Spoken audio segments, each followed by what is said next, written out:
What's up guys? Semoga Anda semuanya dalam keadaan hari luar biasa. Dan semoga program Novap ini memberikan Anda value, memberikan Anda perubahan. Di sini saya akan bercerita alasan mengapa Anda selalu relapse, bro. Ada beberapa bertanya dan curhat. Bang, maaf saya relapse. Mengapa ya saya tidak dapat mengontrol diri saya? Bang, mengapa nafsu saya tidak dapat saya kendalikan? Dan di sini saya akan mencoba berbicara mengapa hal itu bisa terjadi, bro. Karena itu dulu saya alami. Serius, jatuh bangun dalam program Novap ini saya sudah alami dan semuanya saya tuliskan dan semuanya saya sadari. Dan itulah yang selalu saya bagikan kepada teman-teman semua, sehingga kita semuanya mendapatkan manfaat dan kita menjadi orang yang lebih baik, orang yang lebih hebat. Alasan pertama, mengapa Anda selalu relapse, itu alasan Anda untuk melakukan program Novap itu masih lemah. Makanya saya selalu mengatakan, start with why. Mulailah selalu dengan mengapa. Jadi bukan hanya untuk program Novap. Anda harus lakukan metode ini kepada apapun yang Anda buat, apapun yang akan kamu lakukan dalam kehidupan kamu. Start with why. Maka sekarang saya tanya, mengapa Anda melakukan program Novap? Dan coba Anda tuliskan di kolom komentar, mengapa Anda melakukan program Novap ini? Atau semen retention, atau apapun yang kamu pilih.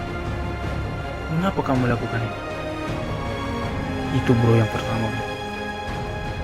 Untuk alasan saya, mengapa saya melakukan program ini? Karena PMO membunuh diri saya, teman-teman. Itu saya sadari. PMO kill who I am.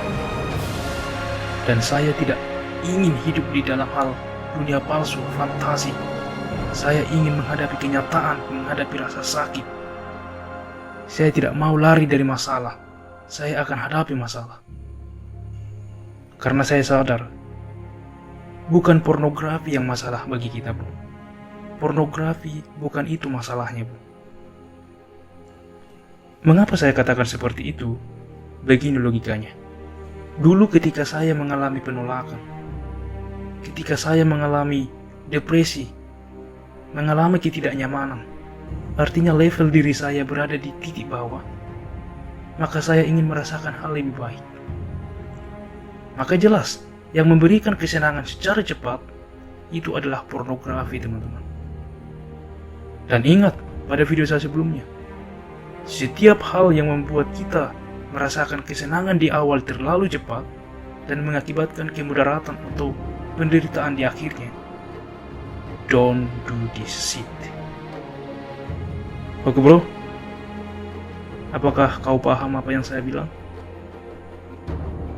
Dan ketika suatu hal memberikan rasa sakit di awal tapi akan memberikan kepuasan secara permanen di akhir, itu yang harus kita lakukan. Nah, kembali ke cerita.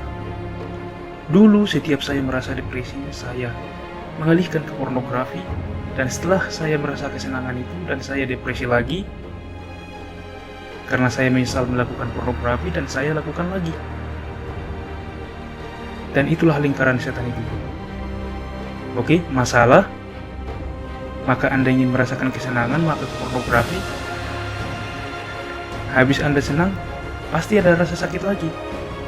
Nah, masalah lagi, ke pornografi lagi, senang dikit, masalah lagi, terus hari demi hari, minggu demi minggu, bulan demi bulan, tahun demi tahun. Maka itulah ketika kita hitung ini secara berkesinambungan, maka ini sudah dicatat di alam bawah sadar kita. Dan untuk itulah, Bang, mengapa saya ingin melakukan Novap tapi selalu relapse? Anda belum menemukan alasan kuat mengapa Anda melakukan PMI? Artinya, Anda belum diketok rasa sakit, bro. Sampai kapan kamu mau lari dari penderitaan atau dari rasa sakit yang seharusnya kita rasakan? Mau sampai kapan kita lari, bro? Artinya kita selalu menomorsatukan kesenangan di awal dibandingkan mengalami atau menghadapi masalah atau kesengsaraan yang harusnya kita atasi. Kamu masih menilai penting pornografi. Di alam bawah sadar kamu masih merasa penting pornografi. Tapi di alam sadar, kamu bilang pornografi membunuh. Nah, ini ada cerita menarik, teman-teman. Cerita ini atau perumpamaan ini saya dapat dari buku Everything is Fuck, a book about hope, karya Mark Manson. Kalau bahasa Indonesia, segala-galanya ambar, sebuah buku tentang harapan. Intinya gini, teman-teman. Kita itu ada dua otak, yaitu otak pemikir dan otak perasa, think brain and feel brain. Nah, kadang-kadang kita salah persepsi, teman-teman. Ada yang mengatakan zaman dahulu kala bahwa otak pemikirlah yang bertindak. Ternyata setelah diteliti oleh para psikologi, salah, teman-teman. Otak perasalah yang bertindak. Jadi ibarat seperti ini. Ketika ada sebuah mobil, ada dua orang, yaitu supir dan penumpang. Maka supir adalah otak perasa, teman-teman. Sedangkan penumpang otak pemikir.